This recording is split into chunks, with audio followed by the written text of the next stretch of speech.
Welcome and thank you for joining us for the 2021 webinar, GIA's Annual Report on Arts and Culture. I'm Sherilyn Seeley, Program Manager for GIA. In the winter 2021 edition of the GIA Reader, the latest edition of GIA's Funder Snapshot includes Foundation Grants to Arts and Culture 2018, based on the most recent completed year of candid data, and Public Funding for the Arts 2020, prepared by the National Assembly of State Arts Agencies, or NASA. Today, Raina Mukai of Candid, Ryan Stubbs of the National Assembly of State Arts Agencies, and Patricia Mullaney-Loss of the National Assembly of State Art Agencies have joined us and will share a summary of key findings and insights into what these findings reveal about the current arts grant-making environment, as well as an introduction to what we can expect for the year. Raina Mukai joined the research staff of Candid, which is formerly known as Foundation Center, in 2006, and she's the Data Services Manager of Global Projects and Partnerships at Candid. In this role, she works on a range of research and data-driven projects. Ryan Stubbs is the Senior Director of Research for NASA. He oversees data collection and research services. In this role, he directs NASA's tracking of public funding for the arts and its work as a national repository of state arts agency grant-making data. Patricia Mullaney-Loss is the Research Manager of NASA. She collects information on state arts agency funding levels and sources through the State Arts Agency Revenue Survey and manages NASA's historical funding database. We are glad to have them joining us today, and at the very end of the presentation, I will be joining to facilitate a Q&A. So get your questions ready. With that, I will turn it over to our presenters. Welcome, Raina, Patricia, and Ryan. Raina, why don't you get us started? Hi, everyone, and thank you to GIA for organizing this webinar and inviting me to participate again this year.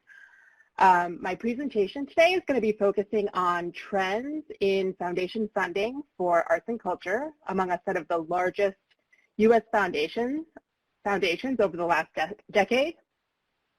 We'll be looking at how arts funding has fared compared to overall giving, the breakdown of funding to various arts subcategories, arts funding by population served, and lastly, look at what we know about COVID-19 and how it has impacted philanthropy and the arts and culture sector. Before jumping into findings, I wanted to provide an overview of our grant sample that much of this data I'm presenting is based on. The set includes all grants of $10,000 or more awarded by the roughly 1,000 largest U.S. foundations by total giving, and it accounts for about half of all foundation giving by U.S.-based private and community foundations. The 2018 grant sample includes 172,000 grants totaling $34.5 billion. And arts and culture accounted for about 19,000 of those grants, totaling $3 billion. So this figure shows the share of dollars going to arts and culture between 2008 and 2018. So over the past decade, U.S. foundation funding supporting arts and culture has slowly declined as a share of total foundation giving. At its peak in 2008 and 2010, arts funding accounted for about 11% of overall dollars. And for the last 5 years or so, the share of arts funding has hovered around 8 or 9%, including the most recent year where arts funding accounted for 9% of overall dollars. The share of number of grants has also declined, but has remained more or less steady for the last several years at around 11%. But even with this slight decline in share of dollars, arts and culture still remains one of the top priority areas for funders. And in fact, by actual dollars, funding for the arts has increased. So this next figure represents the actual dollar amounts awarded for arts and culture by our set of the largest U.S. foundations. And as you can see, before 2015, giving for arts had remained relatively steady at around 2.3 to 2.5 billion, not accounting for inflation. And in 2015 went up to 2.8 billion. Although there are always large grants included in our sets, there were a number of exceptionally large grants awarded the last few years. In 2017, there were 57 grants of $5 million or more, totaling $670 million. And in the most recent year, there were 71 grants of $5 million or more, totaling $810 million. The median arts grant has also been higher in the last several years, starting around that same time. Prior to 2015, the median grant amount for arts and culture had remained kind of consistent at $25,000 since the early 1990s. But in 2015, the median art grant was $30,000, and in 2018, it was $28,000.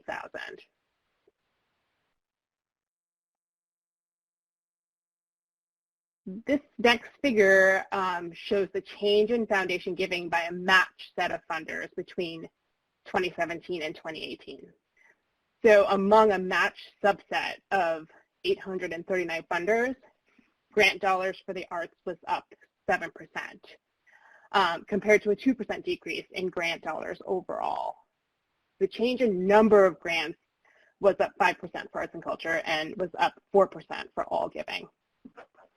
Multidisciplinary arts and the visual arts saw the highest increases in funding between 2017 and 2018 based on this match set.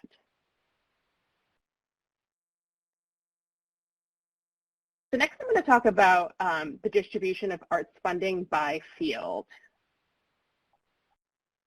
So performing arts, which includes everything from dance to theater to music and performing arts education, captured the largest share of arts funding in 2018, accounting for 29% of all art dollars, or $870 million, close to $870 million.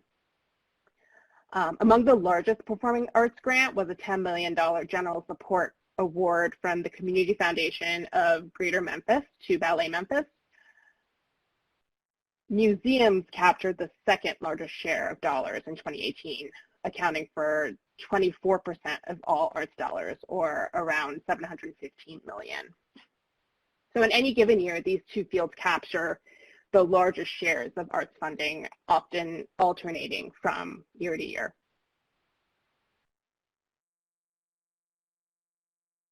Next, I'll talk about the distribution of arts funding by types of support. This figure shows the breakdown of giving to the arts by support strategy. General operating, program, and capital support accounted for the largest shares of grant dollars supporting the arts. General operating support received the largest share of arts grant dollars. The share of grant dollars and number of grants allocated for the support strategy in 2018 were higher for arts and culture than the overall share directed to general operating support, which accounted for 19% of grant dollars and 22% of the number of grants. The beneficiaries of large general support dollars tend to be large, very well-established art museums and performing arts centers. Program support received the second largest share of arts grant dollars in 2018, capturing 24% of arts dollars and 23% by number of grants. Special programs and projects typically receive one of the largest shares of arts and culture grant dollars, and the same is true in most of the major fields such as health and education, where program support consistently accounts for one of the largest shares of funding. Capital support accounted for the third largest share of arts grant dollars. And similar to general support, the share of grant dollars allocated for this type of support was also higher for arts and culture than for grants overall, about 14% versus 8%. And grants for capital support are larger on average than awards for program and general operating support. And exceptionally large capital grants can have a pronounced effect on distribution of funding by support strategy. The median grant amount for capital support in 2018 was $50,000 versus $30,000 for program support and $25,000 for general operating support. Some of the largest arts grants in 2018 were for endowments, collections, like buildings and renovations, all of which are included under capital support.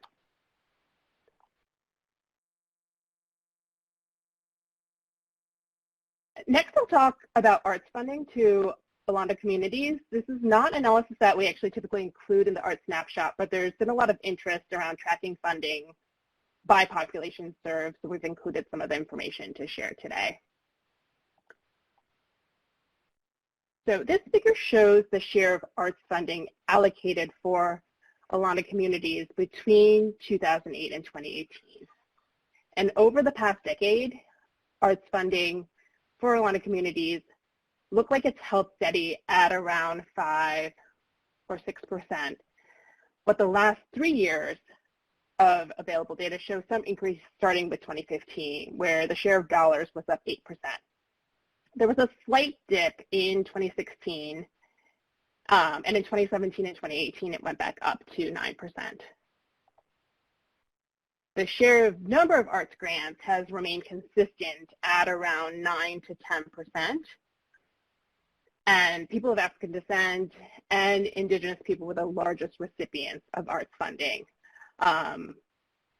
in the last few years, largely to do with many of the largest grants being awarded to major cultural institutions associated with these population groups.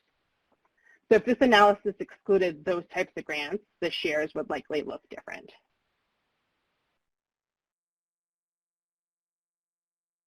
So now I wanted to switch gears and talk a little bit about what we know about how funders are responding to COVID-19.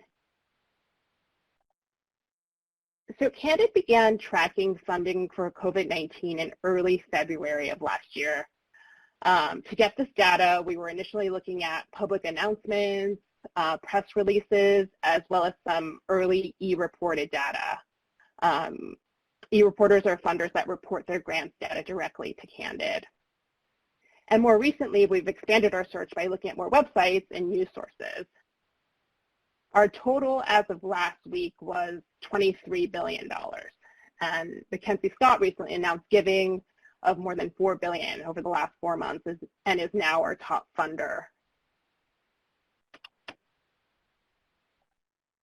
The data that we collect feeds an interactive, publicly available funding map, which enables users to filter data in various ways, including location of the funder or the recipient organization, the grant maker type, and subject area, such as like arts and culture. The totals we show on this map include both pledges, so like a promise of future funding, and grants awarded, so there's some double counting within this data. The data is not comprehensive by any means, as COVID-19 related funding is obviously ongoing, and we don't have access to all grants awarded or announced, but it's a really good tool to track the funding that we do know about, and the map is refreshed daily, so we have new data coming in regularly. The majority of funding in the map is from corporations and community foundations. Corporations account for a big portion of dollars awarded for COVID-19 related funding. This includes in-kind gifts with a cash value as well as cash donations. Community foundations have awarded the highest number of awards, accounting for close to 60%. And though community foundations aren't necessarily giving the largest grants, I think the median grant size is about $10,000. They play an important role in understanding the local context and giving to community-based organizations. Many of the awards often lack details about where funding is ultimately going, so nearly 3/5 of the funding dollars, including most of the largest gifts, went to unknown or multiple recipients. The site also tracks COVID-19 funds created, so far, Candid's been able to identify close to 1,000 funds, and users can use the site. Users of the site can search by geography or keywords specific for specific types of funds.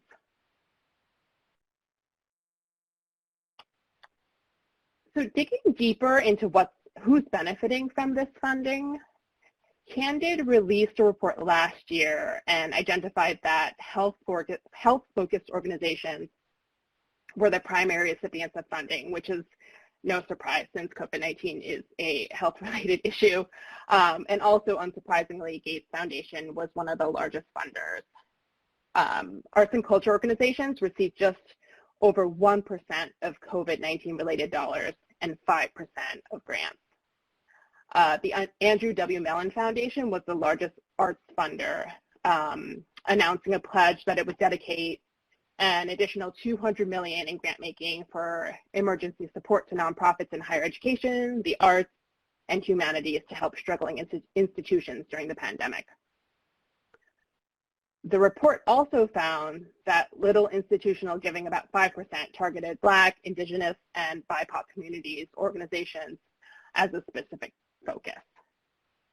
Candid is currently working on updating this report from last year, which will be released next month. So it'll be interesting to see if and how these figures change with the more recent data.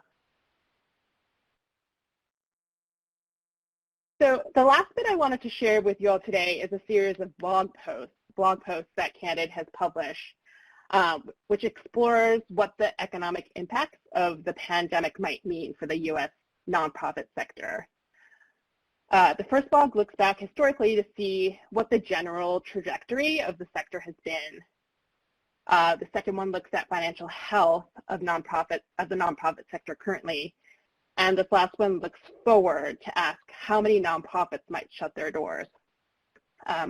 All these were authored by Candid's Executive Vice President, Jacob Harold, and can be found on the Candid site. So some interesting takeaways from the blogs that I wanted to highlight was the median months of cash by issue focus. This was broken down by NTE codes, National Taxonomy of Exempt Entities. For arts and culture and humanities organizations, the median months of cash on reserve was 6.6 months. One of the blogs also looked at nonprofit loss by issue area. I'm not going to go into the methodology of how these were calculated since it's complicated, but for those of you that are interested, it is explained in the blog. And the results of the analysis forecast that an estimated 2,300 of the 31,500 arts organizations included in the study could potentially go out of business because of COVID-related impacts. The more optimistic scenario predicted a loss of 722 arts organizations. So I'll end here with a kind of paraphrased, abbreviated excerpt from Jacob's July blog. Under each of the scenarios, most nonprofits survived the crisis, proving the resilience of the sector as a whole. But the nonprofit community needs to confront the distributed tragedies to come. There may be strategies that can make a difference, and decisions made by government and foundations will matter. So thank you, and now I'll pass this over to Ryan and Patricia to talk about public funding for the arts.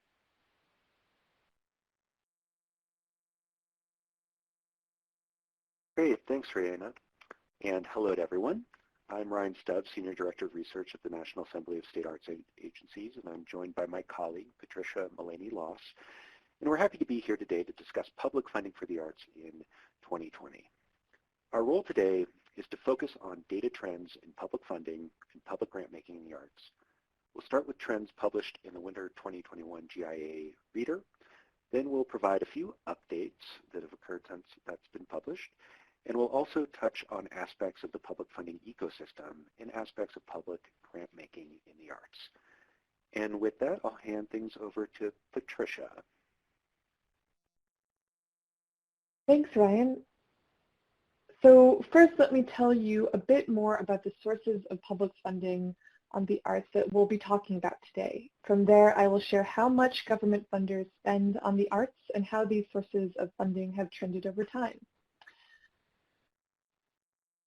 So public funding for the arts is best understood by tracking three key sources: congressional allocations to the National Endowment for the Arts, legislative appropriations to the nation's state arts agencies, and funds allocated by local governments to local arts agencies. During this presentation, I'll reference appropriations to the National Endowment for the Arts, That's the total budget that Congress approves for the Arts Endowment. We'll talk a lot about legislative appropriations to state arts agencies. NASA collects these data twice a year through our state arts agency appropriations and revenues surveys. I will be talking about state appropriated dollars only. We have not included non-appropriated state dollars, federal or private funds in this presentation. The third layer is local funding. This information comes from Americans for the Arts. We'll look at the total figures for local government dollars going to local arts agencies with estimates based on the local arts agency census. So first I'll share data published in the winter edition of the GAA Reader, which discusses public funding for fiscal year 2020. While there were some mid-year rescissions due to the COVID-19 pandemic, the fiscal year largely reflects pre-pandemic levels of funding. Then we'll take a look at new FY21 information and data for federal, state, and local governments, which will reflect how funding has shifted due to COVID-19 and the subsequent economic downturn.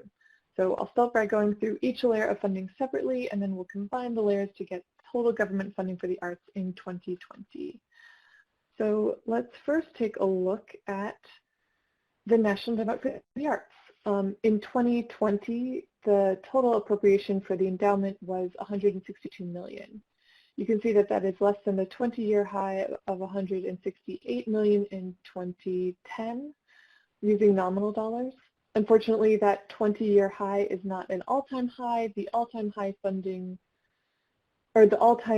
high for the endowment was $176 million in 1992. So that's over 29 years ago.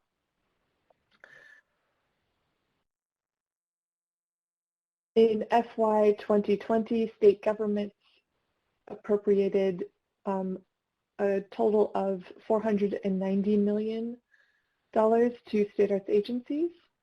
This was a significant increase from the previous fiscal year, and it surpassed the all-time nominal high of $449 million in 2001.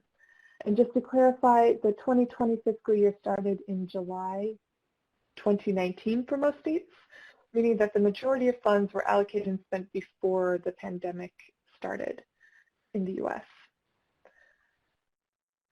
Moving on to local appropriations. In 2020, local appropriations for the arts were estimated to decrease to $862 million, down from $886 million the previous year.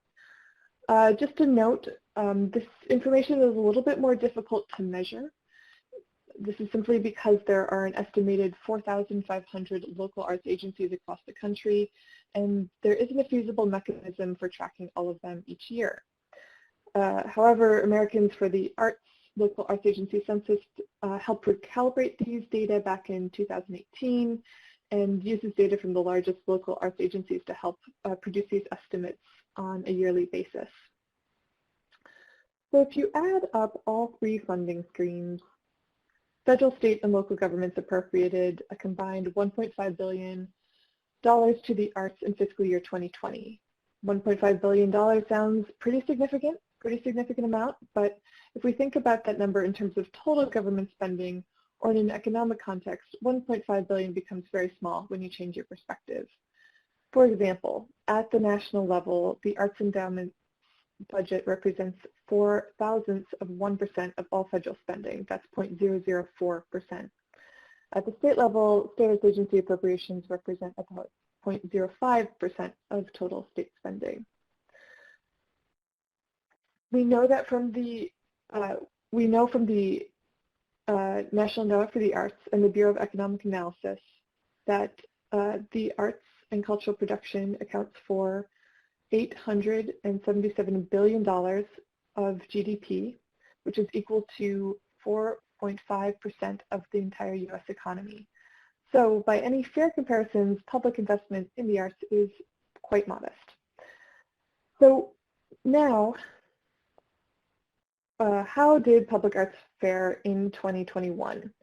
Given that we have current FY 2021 data at the federal, state, and local level, we can start to piece together trends for this current fiscal year as governments grapple with COVID-19. As a reminder, particularly this year, funding levels are always a moving target as governments make mid-year changes to budgets, and these figures will definitely continue to shift throughout the spring. So at the federal level, the Arts Endowment has received $167.5 million in FY21. This is a slight increase from FY 2020 and continues a slow but steady upward trajectory of appropriations in recent years for the Arts Endowment. I also want to mention that as part of the CARES Act passed last April, the endowment received $75 million to be distributed as COVID relief funds. 40% of this $75 million was also allocated to SARAS agencies and regional arts organizations. And that's in addition to their appropriated amount. Also, currently, Congress is considering a $1.9 trillion COVID relief package, and currently that package includes $135 million that would be allocated as emergency supplemental appropriations to the Arts Endowment, and this is according to the House Education and Labor Committee. This additional funding wouldn't have an impact on FY22 funding, but the status of this legislation is certainly up in the air, and there'll be more to come in the coming weeks, most likely. And just to note, with a new administration focused on the pandemic and economic relief, arts advocates must maintain efforts to work with and educate Congress to ensure that the endowment has continued wide support. And at the local arts agency level, Americans for the Arts has estimated local appropriations will decrease to $797 million. Moving on to states. So after years of strong economic growth, states are now facing revenue reductions due to the pandemic-induced economic shutdown, while simultaneously increasing spending in healthcare, unemployment, and other areas. As a consequence, aggregate appropriations to SAAs have decreased by 18% in 2021, totaling $402 million. Much of this decrease is due to line items passing through SARAS agencies, so when excluding line items, aggregate appropriations decreased by 3%. So if we take a closer look at the changes between FY20 and FY21 for states, 24 state arts agencies did experience a decrease in total appropriations, with a median decrease of 12.3%. This is compared to only 6 states that experienced a decrease between FY 2019 and FY 2020. 23 states are increasing with a median increase of 5.4%, and another 9 states are remaining flat. So another thing that I want to touch on is supplemental funding going to arts and culture. So in addition to the Arts Endowment relief funds that I mentioned earlier, the CARES Act also provided $150 billion in federal funding aid to states and localities. Currently, 26 states have allocated some of these funds for grants or loans for the cultural sector. Aid for the cultural sector through state CARES Act funding has taken many forms. So some states have allocated funds to state arts agencies for emergency relief grants to arts organizations and artists. Other states have elected to use different mechanisms to distribute funding to cultural institutions and creative businesses in their communities. Just to let you know, we've included a full list of states allocating supplemental relief funding to the cultural sector in our most recent revenue report, so I'll make sure to provide that link to you all before we end this webinar. And I also want to note that we have not included these funding streams within the total appropriations to SAAs that we've included in this presentation. So let's put some of these figures into a little bit more context. So first would be adjusting for inflation. This chart gives you a better sense of how much inflation diminishes the power of the dollar. So for instance, state arts agencies are experiencing a decrease of 38.7% since 2001 when accounting for inflation. I'm sorry, since 2002. We do know that there are a lot of struggling organizations out there, and the cost of doing business is just rising. And if public funding isn't really keeping up with inflation, that means that it's just going to be more difficult for artists and arts organizations to conduct their programming, and that means fewer cultural experiences for the population. This type of funding environment does make it more difficult for the public to benefit from the economic, civic, health, and educational benefits of the arts. So another contextual factor is per capita funding. Combined federal, state, and local arts funding yields about $4.09 per person in FY 2021. This per capita calculation is an important measure for public funding because the money that originates from all taxpayers is meant to benefit all residents. So the number of communities and individuals public funding can reach is really important to consider. As populations grow, public arts agencies need to serve more people. Consistent budget growth is necessary not only to keep up with inflation, but also a growing nation.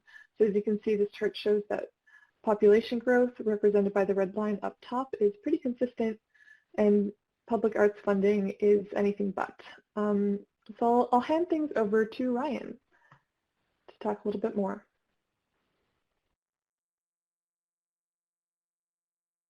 Great, thanks Patricia for all that excellent information. And now that we know the relative levels of funding and the trends, I want to talk a little bit about how different levels of government grant makers are interconnected, including the National Endowment for the Arts. The Arts Endowment, state arts agencies, and local arts agencies are all connected with real dollars. But those partnerships and those dollars are matched at every level, leveraging many more funds and contributing to a system of support for the arts in the United States. This diagram attempts to illustrate how resources and knowledge move back and forth through the system. At each level, federal, state, and local funds go directly to arts organizations and artists through grants. Those funds are then matched by private support and other funds, sequentially growing the total size and impact at each level. By congressional mandate, the Arts Endowment allocates 40% of its annual program funding to state arts agencies and the regional arts organizations. States' prominence in this partnership makes the value of the arts and the Arts Endowment highly visible to the public and achieves policy goals in the areas of arts education, reaching underserved constituencies, and strengthening the nation's cultural infrastructure. The 40% of program funding supporting state arts agencies is distributed in the form of partnership agreement grants. Each state arts agency redistributes these federal dollars in accordance with constituent-driven state plans, thus ensuring that federal funds respond to the current needs of communities. Some of these dollars are also re-granted by local governments and local arts agencies. Another important part of this diagram is the leadership role that the Arts Endowment plays in building the sector in terms of knowledge and programs. Through federal priorities, this leadership filters through every level of government. For example, the National Endowment for the Arts catalyzes cross-sector work through programs such as Creative Forces and Arts and Military Initiatives, Our Town and Creative Placemaking Initiatives, and contributes research to understand cross-sector benefits, arts participation, and the value of arts and cultural production. This leadership has influence on all levels of arts funders. And the connectivity of funding and leadership helps different levels of government learn from each other, and that knowledge flows both from federal to local and from the local to federal level. Next, I want to drill down a little more into what we know about state arts agency support for local arts agencies in terms of grant making. We can examine grant-making trends that describe some of the relationships that exist between state and local arts agencies. For example, we know that 12% of aggregated state arts agency grant dollars go to local arts agencies. Of those grants, we see that the largest percentage of those dollars, at 45%, are re-granted at the local level. So again, dollars are filtered down, re-granted at the local level, going to local organizations, artists, and communities. And you also see that a large percentage of these awards also help provide operational support to local arts agencies. Another thing to note here is that 46% of state arts agency grants going to local arts agencies go to agencies that are in rural communities. That means that, especially in relationship to populations, a large proportion of state funds serving local arts agencies are going to rural places. So knowing how these systems currently work is important, but it's also important to know who benefits from public dollars. A large part of these investments go to underserved communities. For example, 14% of National Endowment for the Arts grants have a rural component. 64% go to smaller organizations with budgets under $2 million. And we also know that 42% of local arts agency grants require the grantee to demonstrate diversity. So those are some beneficiaries in broad strokes. But we also want to talk a little bit more about what we can learn from state arts agency grant data. So by virtue of being government agencies, the Arts Endowment, state arts agencies, regional arts organizations, and local government arts agencies are enabled to serve the entire population of their jurisdictions to the best of their abilities. However, service provision to large, diverse constituencies is easier said than done, and is not a straightforward task due to a variety of factors, not limited to institutional and structural racism, limited resources, and social and economic barriers. Finding a measuring stick by which to ascertain progress towards more equitable grant-making practices is elusive at best, but I think we are seeing many earnest and impressive efforts being taken by grant makers in the arts to move in the right direction. Part of those efforts to move in the right direction is to better understand how different populations benefit the arts. Demographic data on grantee beneficiaries are definitely difficult to obtain. However, the Arts Endowment, state arts agencies, and regional arts organizations coordinate aspects of their data collection to enable a better understanding of who benefits from public investment in the arts. One way NASA has been trying to understand how public funds reach different communities is by looking at state arts agency grants relative to underlying demographics. These types of comparisons leave much to be desired in terms of understanding equity, but in doing this work for a number of years, we have seen in the aggregate that state arts agency grants have been reaching diverse populations at rates that align reasonably with the geographic and underlying geographic and demographic patterns. And I'll run through a few different data points that illustrate these patterns. First, looking at census race demographics and grantee reports, we can say some of the following. We know that 7% of state arts agency grantees report serving Asian populations, and 5.5% of the total U.S. population is Asian, according to census data. 23% of state arts agency grantees report serving Black African American populations, and 12% of the total U.S. population is Black, according to the census. 23% also of state arts agency grantees report serving Hispanic Latinx population, and 18% of the total population as Hispanic Latinx. And for Native American populations, state arts agency grantees report that 4% of those grants are supporting Native American populations versus 1% of the total U.S. population being Native American using census data.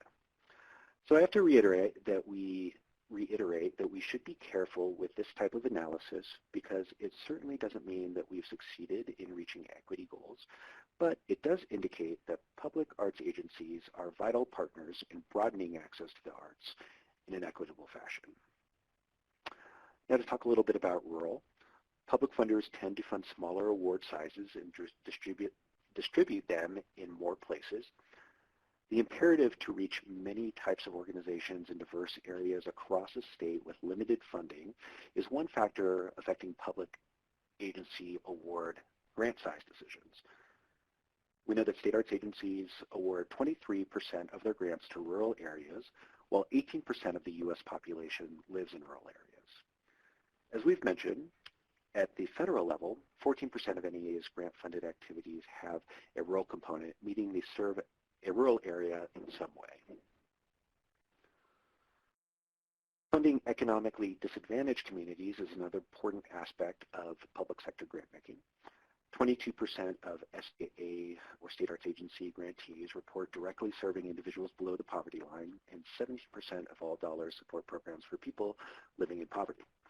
As a comparison, census data tells us that 13.4% of the national population is living in poverty. Now for a few comparisons related to the size and distribution of awards across sectors. This chart shows the number of grants by dollar size for the National Endowment for the Arts, foundations, and state arts agencies, keeping in mind that the chart does not include foundation grants below $10,000, so it's not that they don't exist, they're just not shown in this chart. And it shows that the public funders focus on a greater number of smaller awards, as we've said, but I think it also illustrates how different sectors are serving different needs and that all players within this cultural funding ecosystem are necessary.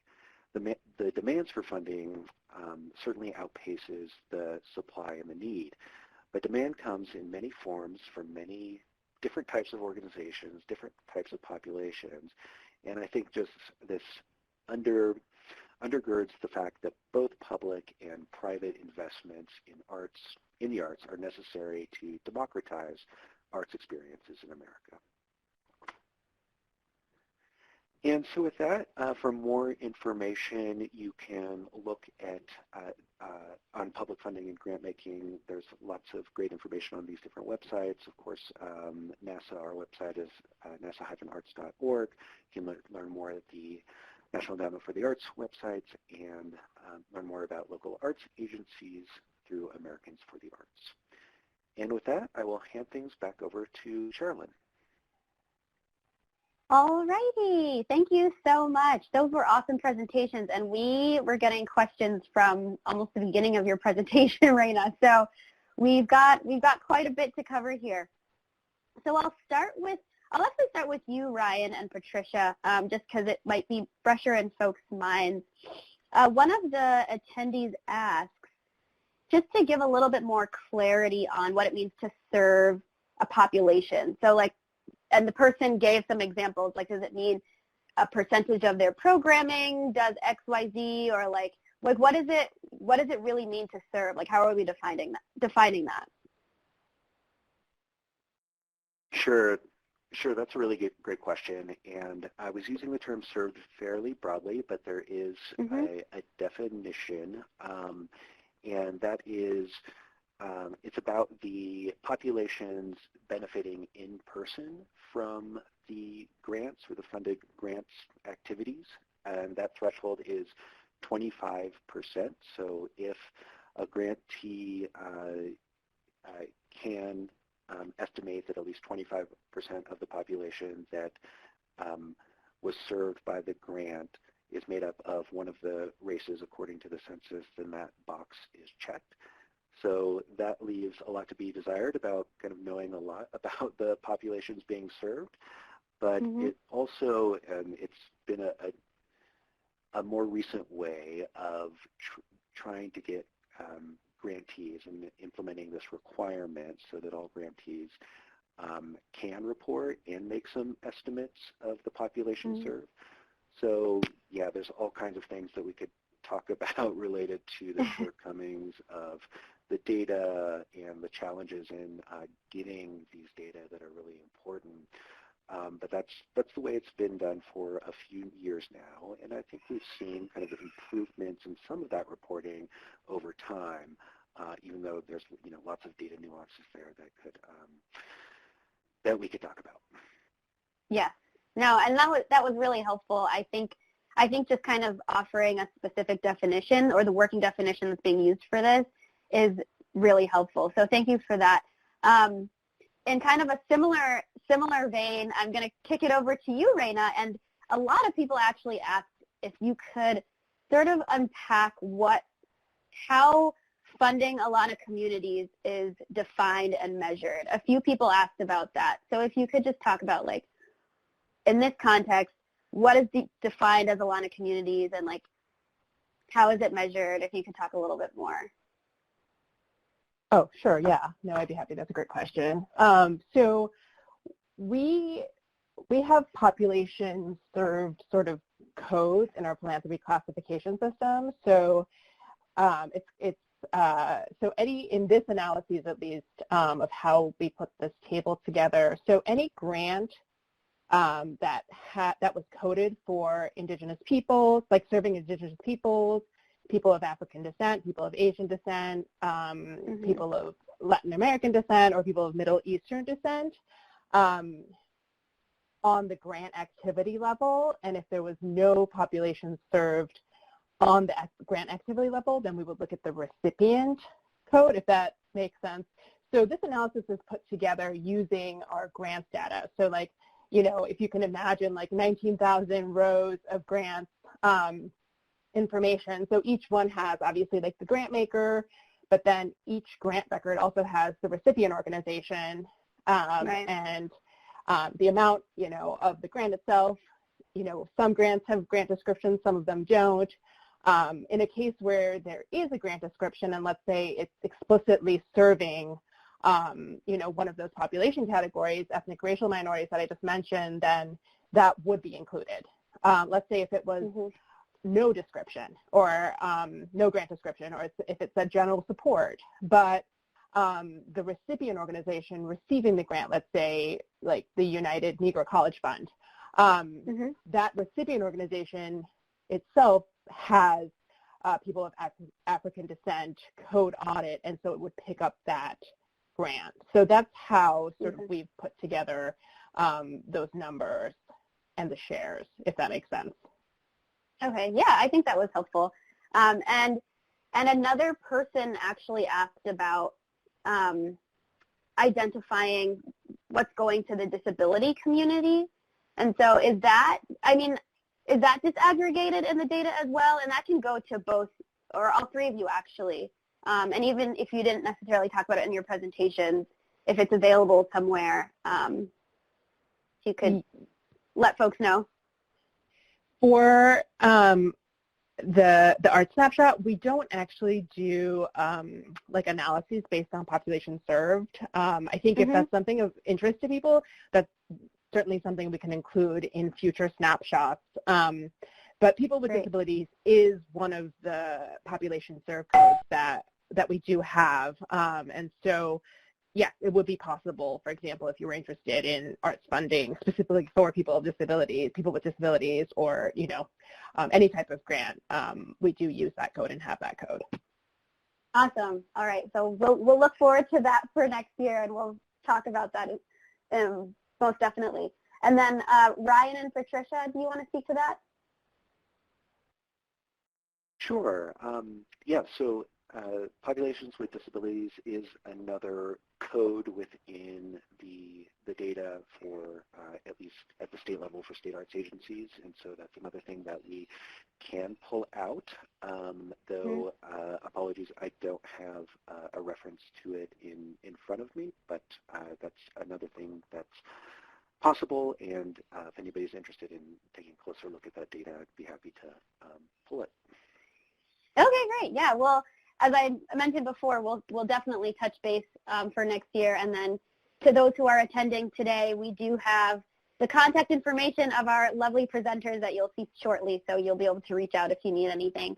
Kind of shifting gears here, I'm kicking it back over to you, Raina. What is the role of foundation? What has the role of foundations been during this unprecedented time? And I mean, I think we all kind of know what that means. Like, everything is so weird and wonky in the world right now. So what is the role of foundations? So I think they've played actually a fairly significant and stable role for many organizations. You know, the data is not completely out, but I think that there has been a number of interesting analyses, especially by Center for Effective Philanthropy. There was a report that they released recently, and one of the key findings that they reported was that that nonprofits that rely on foundation funding seem to be faring better during this pandemic than those who rely on individual donors or earned revenue. And I think the survey found that revenue loss was least likely to come from foundations, and the revenue increases were most likely to come from foundations. So with nonprofits, I know especially with like arts organizations really taking a hit on earned revenue, and even revenue from like smaller and major individual donors, I think institutional philanthropy has played a really important role. That's great. Thank you for that. And kind of similarly, I'm kind of shifting over to you, Ryan and Patricia. Can you make any predictions for how government support for the arts will trend over the next few years, given the current coronavirus pandemic and how unexpected and uncertain things are right now?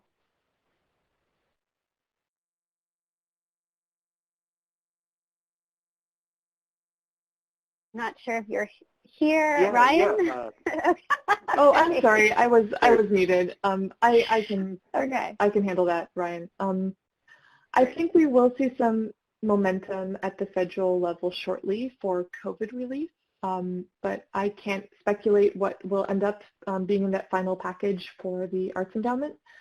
But just as a heads up, FY 2022 budgeting will also be kicking into gear at the federal level pretty soon as well.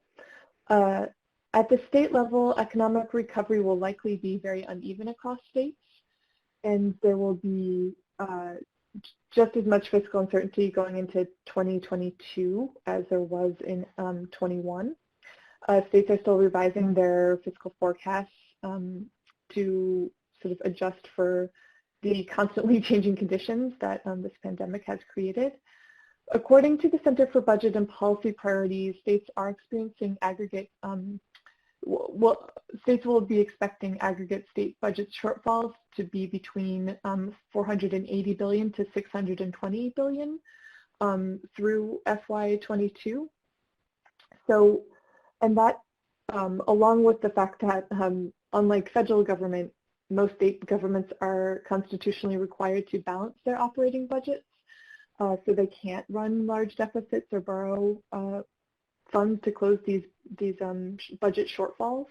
So that often means that states will have to resort to spending cuts in order to cope with the budget gaps that they will be experiencing or are currently experiencing.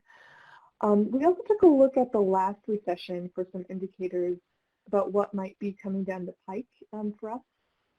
We took a look at SAA appropriations during the Great Recession, and between fiscal year 2008 and 2009, total legislative appropriations, excluding line items to SAAs, experienced a steeper decrease than what we are seeing in this current fiscal year. But again, the pandemic also has taken a very different and more sustained toll on the economy, so we don't have a direct point of comparison. But we do know that economic ripples that ensue after any recession tend to affect state budget years later. So we definitely can see that state budgets will be recovering long after the general economy has rebounded. And Ryan, if you want to add in anything, go ahead. No, that sounds great. Awesome. I'm actually going to stay here for a little bit, just in the sort of like state arts agency department, if you will. Do you have any information on how individual artists are funded by state arts agencies? And actually, someone else asked the same question of you, Raina, for foundations and kind of like what individual artist funding looks like. So we can start off with you, Ryan and Patricia, and then we can kick it over to Raina. Sure. So we definitely have some good information on how state arts agencies support individual artists. Many states do have grants that go specifically to individual artists. In recent years, the share of all of those dollars has been about 3%. Right? So it's a smaller percentage of the total dollar amount, but it's also a fairly substantial amount of the total number of awards because a lot of those individual artist awards will be a bit smaller in size, and those can come in the form of fellowships or other sort of direct support for artist work, right? And about 12% of total state arts agency grants went to individual artists. And those numbers have been fairly similar for a number of years. Great. Alrighty. Thanks for that. And then Raina, can you add anything? You know, we historically haven't collected as much sort of information on funding to individuals, and certainly not sort of on like any kind of comprehensive level where we would be able to say anything. I think, you know, the best maybe to look at would be like looking at like individual development or like scholarships and student aid as sort of like a proxy for individual giving or giving to individuals. But yeah, I would say like currently, while we do have some of that information, we don't have anything like close to sort of like comprehensive where we could say, oh, this is what grants to individuals looks like. Okay. So, but I can do a little bit, you know, we've been collecting more and more data, so hopefully in future years we will be able to say something about what, you know, funding to individuals looks like. Okay. Well, this is great, and we do appreciate you looking into it. So, folks, we still have a few more minutes. If you have questions, keep sending them our way, and we will direct them to the presenters. So one of the audience members had a question for you, Patricia, during your presentation. You kind of got into it, but they asked, is there a specific state or small group of states that might explain the jump from fiscal year 2019 to fiscal year 2020, or was the rise widespread across states when you were talking about appropriations? Right. So the answer is a little bit of both. Okay. We saw in FY 2020 that there were a few very large one-off line items coming from a few states, and that definitely contributed to, you know, the substantial increase that we saw in 2020. I would also say that if we look at, you know, all states and their shifts between 2019 and 2020, we saw 42 states experience increases. So this was sort of across the board a pretty good year for most states. And of those, let's see, 19 states increased by at least 10% or more in between 2019 and 2020. So yeah, it's a little bit of both. We saw substantial line items in very few states that kicked up the total legislative appropriations total, but then we also saw that a majority of states were experiencing increases as well. Okay. And then if anyone wants to kind of figure out how their specific state is doing, is there somewhere they can look for that on your website, or if you have a resource that you might be able to offer? Absolutely. I will just paste in, absolutely. I will paste in access to our new report on state arts agency revenues, which was published just some weeks back. And yeah, we have a whole web page full of state arts agency funding, interactive data visualizations, and a lot of other resources. So please feel free to check that out or send me an email if you have particular questions. Yeah. That's great. Thank you so much, Patricia. So we have under a minute left. Do either of you, any of you, have any final words or thoughts that you want to leave us with or want us to think about after your presentation finishes?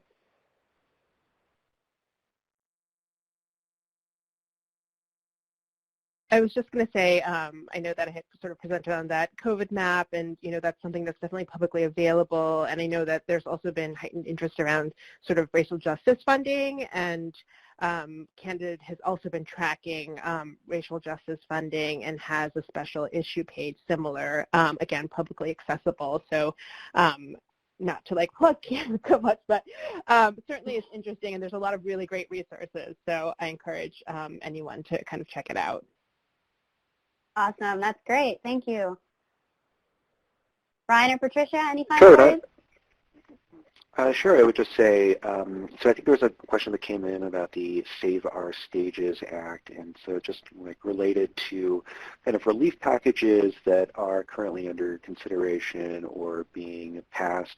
Those are things that are sort of outside the normal appropriations processes, which we've really focused on and focused on in the data, though as Patricia mentioned, we do have an accounting of CARES Act dollars that went to states and were used to support cultural organizations and artists. So that's something that's good to check out in the report. The Save Our Stages money is going to the Small Business Association. So that's just another thing to be on the lookout for, but not something that we're accounting for in the total public funding. And as you know, obviously these events are unprecedented. One thing we're just figuring out related to data collection is how to report on some of these relief packages moving forward. So if you're interested in how those things play out and how they relate to the normal appropriations process, I think it can just